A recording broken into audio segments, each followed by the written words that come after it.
A'udhu billahi minash shaitanir rajim. Bismillahir rahmanir rahim. Assalamu alaikum wa rahmatullahi wa barakatuhu. May peace be with you. I hope you're well. Inshallah, today we are going to read and discuss one of the very interesting surahs of the Quran. It's surah number 110, Surah An-NASR. And the surah is associated with a beautiful story.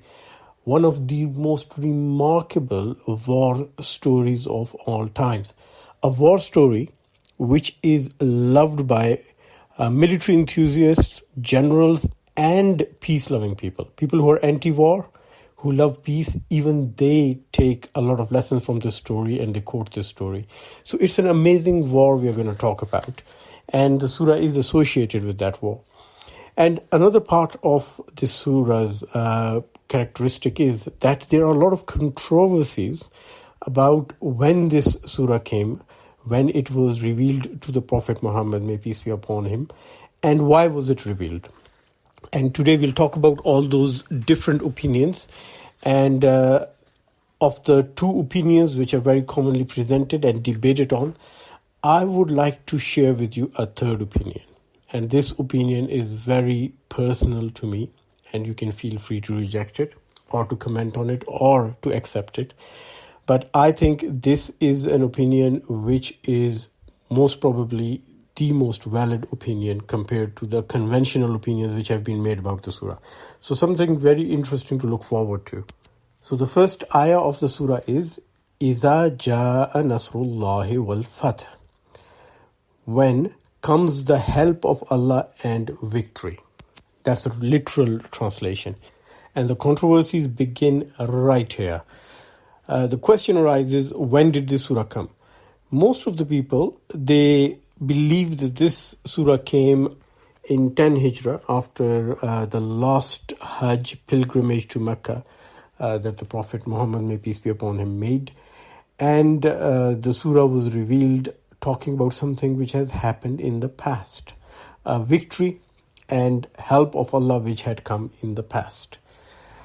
But there are many schools of thought which disagree with it. And some of them say that it is talking about future victory, because the very first word, إِذَا, is something which is used in Arabic language for the future. It means when. If it is something which refers to the past, the word should be is, not إِذَا. So is means when in the past, and إِذَا means when in the future. So there are two opinions about it, that is it referring to a future victory or a past victory.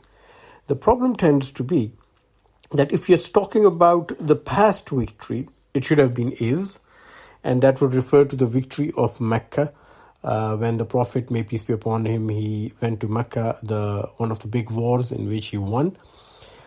And if it's referring to the future, there should be some big victory in the future, but the time which is quoted for this surah, that time does not correlate to any big major victories afterwards. So after the victory of Mecca, the Prophet had two big wars. One was Ghazwa Hunayn, the war of Hunayn, and the other one was the war in Taif. Both of them the Muslims won. And that was in the same year when Mecca was conquered. But this surah is coming in 10 Hijri, 2 years later. And the time which is quoted for this surah, after 3 months and a few days, the Prophet passed away. And during that period, there were no major wars. So we do not know which war would it refer to if it was revealed at that time. The second opinion is that this surah came in Mecca. When the Muslims were still living there, they had not moved to Medina. And Allah had promised the Prophet, may peace be upon him, that in future there is going to be a great help and victory coming from Allah, and he is going to win back the place where they have been expelled from, because the Muslims were expelled from Mecca. All their property, their houses, their belongings were confiscated, and they were just made to leave and migrate to Medina. So the opinion gets divided right here about whether it came in Mecca or Medina. The third view I'll share with you in a minute, but let's talk about this victory, which both camps, the camps which say it came in Medina and it refers to a past victory of conquering Mecca, and the other camp which says no, it came in Mecca and it refers to a future victory of conquest of Mecca. Let's talk about the conquest of Mecca. So once the Muslims and the Prophet, may peace be upon him, they were forced to leave Mecca and they migrated to Medina. They made a new community there and Islam started to spread. So with the success of Islam, the Meccans and the rest of the non-believing Arabs, they became very upset and they made many attempts to attack and to destabilize the Muslim community. And they also wanted to wipe them off the face of earth. And many wars took place, many Muslims lost their life, but eventually the Muslims always won and succeeded. Time came, 8 Hijri, when Islam had spread far and wide. And by that time, the Prophet had made a peace treaty with the Meccans that they are not going to attack each other and they will live accepting each other's sovereignty. But the Meccans broke the treaty. In fact, one of the allies of the Meccans broke the treaty. And the Prophet decided to launch a military campaign to take back Mecca and to restore Kaaba to the worship of Allah and remove all the idols from it. Now, this is the most incredible war story ever. Firstly, the Prophet himself was also a very good general. And when you look at the life of the Prophet, you see that he makes every possible effort to avoid conflict. But when conflict becomes unavoidable, the Prophet always has a very secure strategy in which he ensured that there would be minimum loss of life, not only from his army, but also the opponents. That used to be one of the biggest priorities of the Prophet. So the Meccan campaign is launched and the Prophet leaves Medina with an army of a few thousand people. On the way, many other people start joining. The other tribes who have accepted Islam, they all come and join him. And by the time they reach Mecca, they have 10,000 soldiers. Now, this is a massive number. Compared to the very first war which the Prophet fought against the Meccans, he had 313 soldiers and they hardly had any equipment. Most of them came with sticks and axes and stuff. Proper equipment was very less. They had only a handful of swords and a handful of spears, and I think there were maybe just 2 body armors to be worn. Among the 313 people, many of the people were not even dressed properly. They had clothes which were old and tattered because the community was very poor. And now they have 10,000 soldiers, all very well equipped. Mecca is a valley and there are 4 different mountain passages which enter the valley. So the Prophet, may peace be upon him, he divided the army into 4. He led one of the columns personally through one of the passages into the valley, and that was his typical move. He would always lead his army, he would be at the front. And the second column he gave to Zubair bin al-Awam, and he went from the second mountain passage. The third column went with Ali ibn Talib radiallahu anha, and he entered from the third passage into the valley, and the fourth passage was given to Khalid bin Walid, and he led a column of army from there. So the army split into 4. They ensure that there is no passage for the Meccans to escape from. Also, they ensure that the Meccans are not able to assemble one army to fight at one concentrated point. So either they have to divide into 4 to fight, or they have to defend any one particular part and leave the other areas open for the armies to enter. But before they move in, the Prophet made a very special tactical decision. He stayed overnight outside Mecca. He could have entered, but he decided to stay overnight. In the night time, it's very cold in the desert and it can get freezing cold. So whenever you're in the desert, you light a fire in the night. You also want to keep the animals and the insects, nocturnal creatures which come out, you want to keep them away. So all the soldiers, they went to light fires, and usually what you do is to save fuel, you light a fire and then you have like 6 or 10 people or 4 or 5 people sit around it, and then you light another fire and have 4 or 5 people sit around it. But this time, the Prophet told his soldiers that every soldier should light 1 fire each and then sit next to it. Now, in the army, you can see that there's 1 soldier sitting next to the fire. But for the Meccans who went up to the mountaintops to look at this army, they couldn't see that far. And what they could see were 10,000 campfires.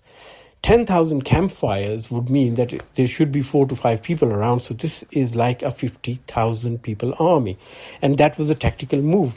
That was the reason why the Prophet stopped overnight, to give them the impression that the army was much bigger than it really was. And the reason, he wanted them to be discouraged from fighting so there would be no bloodshed. Now, next day, the armies started to move, and the Meccans decided to put all their fighting men, and there were only a handful of them. Most of the Meccans refused to fight. They said, there's no point. We've got a 50,000 army outside. There's no point fighting them. But Ikramah, son of Abu Jahl, and Safwan, these two, they led some men to fight against one of the columns. And it was their, what should I say? But they didn't have a choice. It would have been bad luck anyways. Whoever they faced, Ali ibn Talib, Zubair bin al-Awam, or Prophet Muhammad, may peace be upon him, all of them were very good generals. They ended up with Khalid bin Walid. And we know Khalid bin Walid, in the history of human race, is among the top cavalry generals in the world. Now, this is the person who later on goes to fight against the Persian Empire and defeats them. Then he goes to fight against the Roman Empire and he defeats them.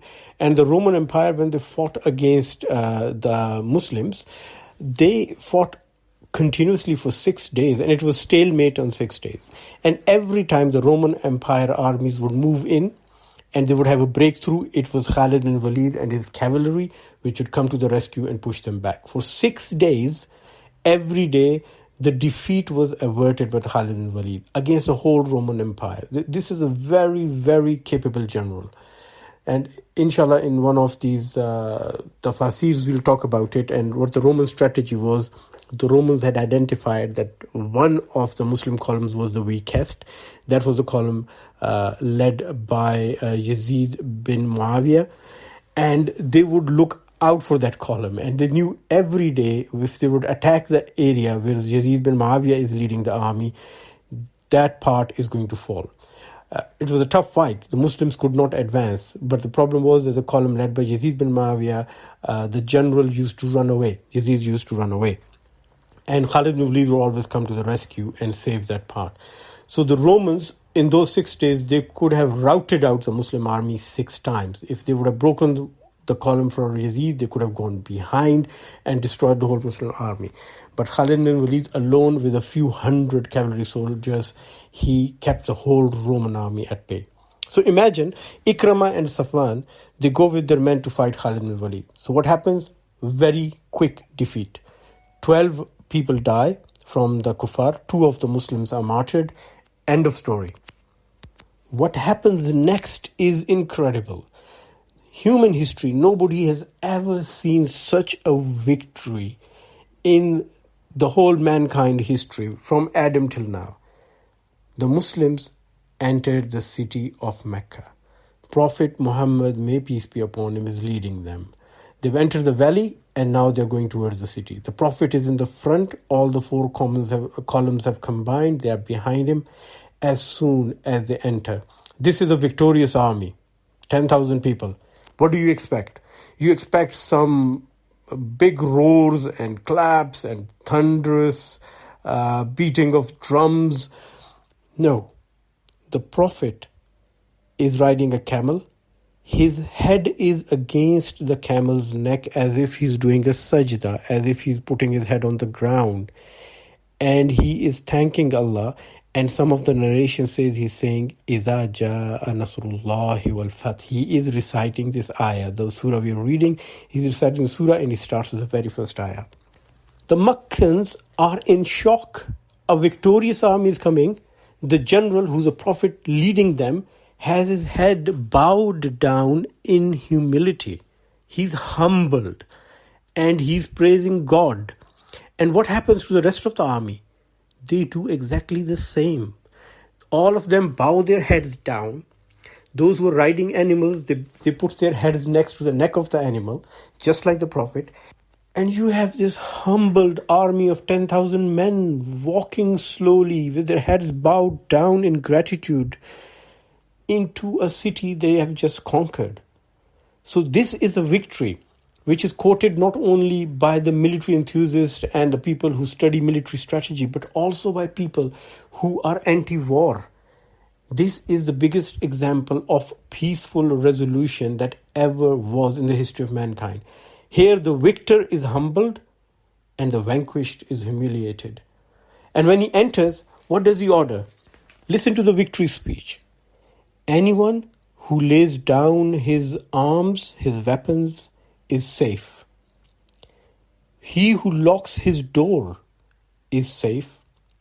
Even he who enters the house of Abu Sufyan, that is the worst enemy of the Muslims, that's the leader of the enemy. Even he who enters his house would be safe. So if you're in the street and the armies come, you're caught by surprise. If you have weapons, put them down, you are safe. If you're in your house, lock the door, you're safe. Nobody will enter your house. And if you go to the palace of Abu Sufyan, the leader of this vanquished city, you are safe. Everywhere is safe. The ground under your feet is safe. You are safe. And you know who these soldiers are who are coming in? These are people who have houses in that city. They were thrown out of those houses. They were thrown out of their property. They had land in that city which was confiscated from them. And the Prophet orders nobody to take it back. They leave it to the people who had confiscated that land from them. And they are the victors. And they are not only like the other armies who steal and plunder and kill and dishonor the vanquished. They would let the vanquished, the enemy, the defeated enemy have whatever the enemy had taken from them. And then the war criminals are brought to him. There are 10 major war criminals which have been sentenced to death. Some of them have committed murder and others have incited people to war, and they had successfully started wars and murderous campaigns. So the Prophet, you would expect, is going to punish them all. But those who accept Islam and who surrender, he lets them go free. And if I remember correctly, out of the 10, only 2 were stubborn enough and they were punished and they were given the death sentence. The other war criminals, even the war criminals, they were forgiven. And because of this event and narrations that the Prophet was reciting, إِذَا جَاءَ نَصْرُ اللَّهِ وَالْفَتْحِ, it is said that this surah must have been revealed before the conquest of Mecca. Now, how do we reconcile between the two? Now, this third one opinion is my own personal opinion. And as I said, you feel free to disagree with it. I believe this surah was revealed twice. First, when the Muslims were in Mecca and they were really suppressed by the non-believers, and Allah promised the Prophet, إِذَا جَاءَ نَصْرُ اللَّهِ وَالْفَتْحِ. And this is only 3 ayat, so it was revealed then. And when the Prophet finally, after maybe 10 years or so, he came back to Mecca and he conquered Mecca, he was reciting this surah. And then in 10 Hijri, when the Prophet, may peace be upon him, went back from Khutbah Hijjatul Wada and from the last pilgrimage, then it was revealed again. And this time it was a farewell revelation. And we will see in the next ayahs how this was the farewell message to the Prophet. So let's start. We've already discussed the word إِذَا in detail. إِذَا جَاءَ نَصْرُ اللَّهِ وَالْفَتْحِ. جَاءَ means to come or to arrive. And Nasr is help. But there are many words for the concept of help in Arabic. There's the word of imdad, which is relief, a'ana, which is assistance from the word aun, isti'ana, amada. The word Nasr, on the other hand, is a different kind of help. So if you are working on a project, like maybe making a tree house, and somebody comes and gives you a hand, that's not Nasr. Nasr is a help which comes against an oppressor. For example, if an army is attacking you or your country, then the help you get, like from another friendly neighboring country who sends in their ships and their aircraft carriers and aircrafts and soldiers, that is going to be called Nasr. And this is usually help and assistance which is of a great magnitude. And when you say Nasrullah, Nasrullah means help of Allah. That means an incredible, incomparable help of great magnitude from Allah. Like nobody can help you like God. So this is the ultimate kind of help which comes to you. So إِذَا جَاءَ نَصْرُ اللَّهِ, when comes the ultimate, great, incomparable help of Allah. And the next word is wal fath, and wal fath has been translated as victory or triumph, which is fairly correct, except that victory also means zafar and azfara in Arabic language. But the word fatha means to open. And this is a clear victory. Like in English language, you say barn door open victory kind of thing. So it's a clear open victory. And this is the kind of a victory where there's a decisive win by a very big margin. So there is absolutely no room for confusion or controversy whether it was a clear victory or not. So إِذَا جَاءَ نَصْرُ اللَّهِ وَالْفَتْحُ means when comes the great, incomparable help of Allah and the final decisive victory. And the next ayah is وَرَأَيْتَ النَّاسَ يَدْخُلُونَ فِي دِينِ اللَّهِ أَفْوَاجًا. And you see the people entering God's religion, Allah's religion, in multitudes. Here the word wara'aita means to see. And this is being referred to the Prophet. That Allah is promising him that not only has he seen, but he is going to see this with his own eyes. He would be satisfied to see the people coming, because initially he struggled to take the message of Allah to people and very few people were accepting it. So Allah is promising him that in future you would see in front of your eyes how the people come into the religion of Allah. The word nas is actually referring to mankind, because it's from the word insan, or the word insan rather is from nas. So insan is humans and nas is humankind or mankind. Now there are two very interesting features of the word insan in Arabic language. The word human, insan, has two root words. One is uns, which means attachment or familiarity. So it's human nature that we get attached to things and we like familiarity and we are reluctant to leave them. And the second one is nasyan, to forget. And it's human nature to forget. Very common. It would have happened to you too. It's a common day experience. You walk from one room to another room and you are going there for a purpose, but once you reach the second room, you forget what you're there for. You leave the house for the shops and you have a list of things in mind, and when you reach the shop, you've forgotten what you have come in for. And this is human nature. Modern psychology have found that yes, people have nasyan, they do forget. And you know why they forget? As soon as your surroundings change, as soon as the environment changes, your mind adjusts to the new environment and gets distracted by it, because there are new challenges, new threats, and new attractions in the new environment. So it totally forgets what it was thinking in the previous environment. So you walked from the bedroom into the kitchen and you said, I'm going to go and bring me a cup of milk. As soon as you reach the kitchen, your mind has adjusted and readjusted to the surroundings in the kitchen, the threats in there, the possibility of fire, the possibility of things dropping down, and forgot everything and anything that you were thinking of in the bedroom. This is human nature. And that's why in Arabic language it was recognized by the ancient Arabs, and they said that humans are forgetful. Nasyan, insan. And also attachment, uns. You go to a new place, you get attached to it. But what is the importance of saying here, and you see mankind rather than saying people? You see mankind, nas, because mankind has these two things. They have familiarity and attachment tendency and forgetfulness. And what Allah is saying to the Prophet is that it's difficult for people to come to the religion of Allah because they are attached to their ways of life. It is so difficult for humans to detach themselves. And also because humans get distracted. When Allah created mankind, they had one religion. And every soul, Allah says, has been given the understanding of the divine writ of God and the existence of God. But once we come to this planet and the soul comes to this planet, it gets forgetful because it gets attached and it gets distracted by this new environment and new surrounding.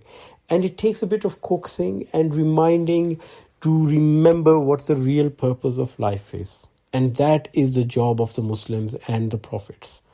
And that is exactly what was happening in the Arab society, that the Prophet had to remind them what the real purpose of life is and what the real religion was that their ancestors had followed.